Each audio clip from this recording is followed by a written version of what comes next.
ఇది నిజంగా చాలా దారుణమైన విషయము. ఇవాళ కాంగ్రెస్ ప్రభుత్వం చేపడుతున్న ఇది నిజంగా ప్రజలకు ఎంత ఇబ్బందికరమైన విషయం అంటే, గాంధీ విగ్రహాన్ని సుందరీకరణ కోసము ప్రజలను ఇబ్బంది పెట్టి వాళ్ళ ఇండ్లను కూలగొట్టి వాళ్ళని రోడ్లపైకి తీసుకొచ్చి అసలు ఏం సాధిద్దామని. నేనేమంటున్నంటే, గాంధీ తత్వం ఏంది?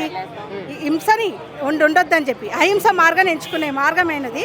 ఇట్లా ప్రజలను ఇబ్బంది పెట్టి కూలగొట్టి ఇవాళ వాళ్ళ ముని మన్మట కూడా ట్వీట్ చేయడం జరిగింది. ఏమని చేయడం జరిగిందంటే, ప్రజలని ఇబ్బంది పెట్టొద్దు, ప్రజలని రోడ్లకు ఈడ్చొద్దు, అట్లాంటిది గాంధీయిజం కాదు, గాంధీ నైజం కాదు అని చెప్పి చాలా క్లారిటీగా వాళ్ళ మినిమన్మట్ కూడా చెప్పడం జరిగింది. కానీ ఈ కాంగ్రెస్ ప్రభుత్వం నిజంగా ఎంత దౌర్జన్యమైన పరిపాలన చేస్తుందంటే, వాళ్ళ ఆర్థిక అభివృద్ధిని డెవలప్మెంట్ చేసుకోవడం కోసం, వాళ్ళ రియల్ ఎస్టేట్ని డెవలప్మెంట్ చేసుకోవడం కోసం, వాళ్ళ కుటుంబాలని బాగుపడాలని చెప్పడం కోసం, పేదవాళ్ళైన మిడిల్ క్లాస్ అయిన వాళ్ళు ఎంతో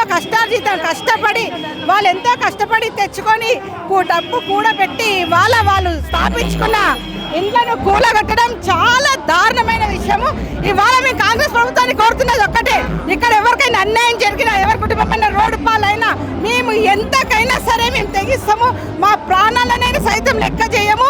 మీకు ఖబర్దార్ రేవంత్ రెడ్డి, ఇప్పటికే నీ అరాచకాలు చాలా ఇదైపోయినాయి. ఈరోజు ఖమ్మం ఘటన తీసుకుంటే కూడా బాలింతలను కూడా ఇడవకుండా, ఇవాళ పసిపిల్లల్ని కూడా చూడకుండా, పెద్దవాళ్ళని కూడా చూడకుండా ఇవాళ రోడ్లకు ఇచ్చిన ప్రభుత్వం ఇది. ఇంత నీచానికి దిగజారకు. నీకు ఒకవేళ ఆర్థికంగా డెవలప్మెంట్ చేసుకోవాలంటే ఇంకే రకంగా చేసుకో, కానీ కామన్ పీపుల్ని, కామన్ మ్యాన్స్ని మీరు ఇబ్బంది పెట్టకండి. దయచేసి ఇప్పటికైనా మీరు విరమించుకోండి. ఇంతమంది కుటుంబాలు, ఈరోజు పిల్లలు కూడా, చదువుకునే పిల్లలు కూడా, ప్లీజ్ అంకుల్ మా ఇంట్లో మాకుండని, ప్లీజ్ అంకుల్ అని రిక్వెస్ట్ చేస్తున్నారు. స్కూల్కి వెళ్ళే పిల్లలు కూడా నేను వేడుకుంటున్నారు, దయచేసి మీరు ఇది ఏదైతే ప్రక్షాళన పెట్టినరో విరమించుకోవాలని చెప్పి మనసు పూర్తిగా కోరుకుంటున్నాను. పండగటి పొందాం పెడతాం, గుర్తుపెట్టుకో. మేము తలుచుకుంటే ఎక్కడైనా నువ్వు 2 ఏళ్ళు మాత్రమే ఉంటావు, ఎక్కువ ఉంటావు. నేను పండబెట్టి మాత్రం ఖచ్చితంగా పొందా పెడతాం. మేము మాత్రం మళ్ళీ వస్తా, నువ్వు ఎక్కువ రోజులు రావు. నువ్వు అనుకుంటే పెట్టాలంటే మూసినదే దొరికిందా? గోల్కొండ లేదా? గోల్కొండలో పెట్టొచ్చు కదా, ఫేమస్ కాదా? ప్రజలను రోడ్డు పాల చేశారు, రోడ్డు మీద కుదిరేశారు ప్రజల్ని పట్టుకొని. ఏది ఏమైనా సరే కేసీఆర్ ఉన్నప్పుడు, బీఆర్ఎస్ పార్టీ ఉన్నప్పుడు చాలా బాగుండేది. ఈ కాంగ్రెస్ వచ్చిన తర్వాత అన్ని గొడవలు తప్ప ఏం లేవు. బీఆర్ఎస్ ఉన్నప్పుడు ప్రజలంతా చాలా సంతోషంగా ఉన్నారు, పేద ప్రజలైతే ఇంకా మంచిగా ఉన్నారు. ఇది వాస్తవము. ఈసారి తప్పకుండా బీఆర్ఎస్ గెలుస్తుంది.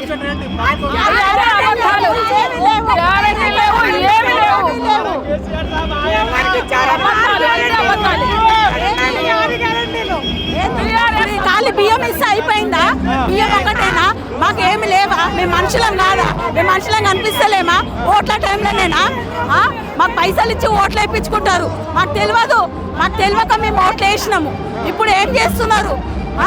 ఫ్రీ బస్ అన్నారు, కొట్టుకొని చేస్తున్నారు ఆడవాళ్ళు.